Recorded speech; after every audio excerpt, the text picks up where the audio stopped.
Hi, Steve Gamache here with a Chef Knives to Go quick look product video, and this time we're looking at and I don't have it with me, but I think it's the Toshihiro's first name, Wakui, white number 2, Gyuto 210 millimeter.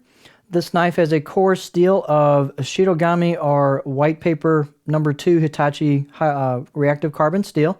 The heat treat rating is about 60 to 61 Rockwell. Mark says they do it pretty much by eye, but that's what they're shooting for.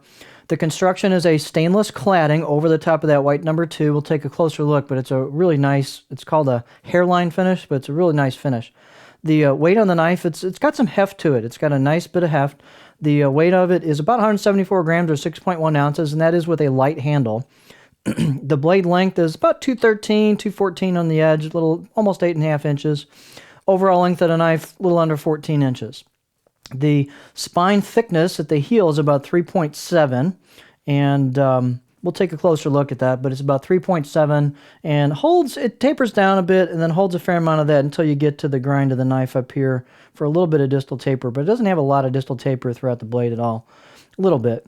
The blade height is about 48.35 right here from spine to heel, and the handle type is their basic chestnut, dyed chestnut plastic ferrule handle, circumference about 3 inches right here. So it's an inexpensive handle, and it does have a plastic ferrule, but they really don't feel that bad in the hand. As I'll talk about, this blade is nice enough where it definitely warrants a nicer handle if you wish to do so. It's very worthy of that. So let's take a closer look at the blade.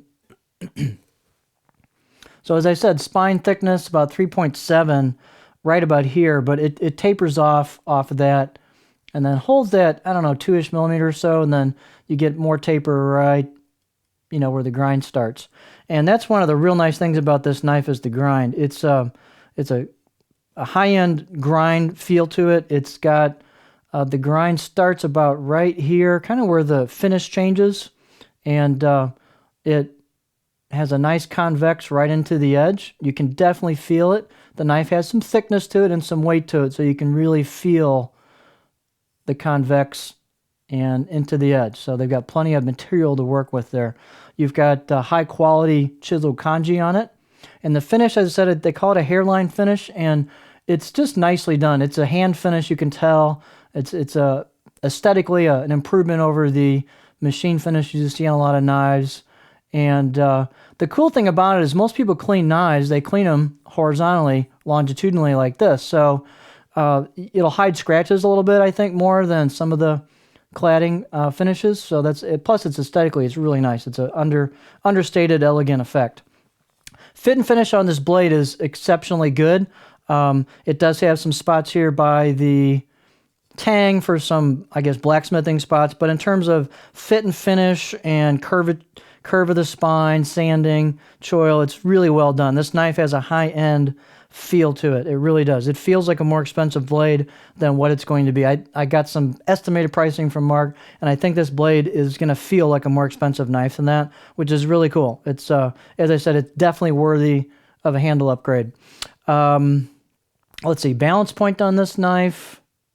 It's a little bit forward because the handle is somewhat light, but it's about right there. So it's a little bit in front of a pinch grip. A custom handle that weighs a little bit more would bring that back a little bit if you want to do that.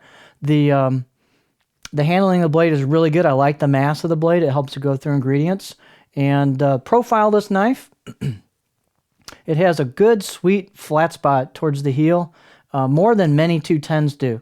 And so this is going to be a knife that'll suffice for a variety of techniques, including some rock cutting and some push cutting, push, pull, glide, chopping. So let's take a look at it on our cutting board. And it glides into a pretty nice, like I said, sweet flat spot towards the heel. So you've got a nice flat spot, probably that big, which is pretty good for a 210. And it just flows into that. So, and I can get pretty high before I start digging the tip in, about right there. So this knife is good for all styles of techniques. And performance-wise, it will wedge a little bit in certain things because you've got a fair amount of blade thickness and you've got a pretty pronounced shoulder here, but that also helps splay food and separate food as well. And it's fairly non-sticky for the smooth sides that it has. So it's a good performing blade. Again, it's not a laser. It's not going to laser through everything, but it does taper down nicely towards the tip to give you pretty good flow through things like onions. The tip goes through there quite well, and it's just a beautiful knife. So again, new knife marks bringing in. Hopefully I got that right again. Toshihiro Wakui white number 2 Gyuto 210mm knife.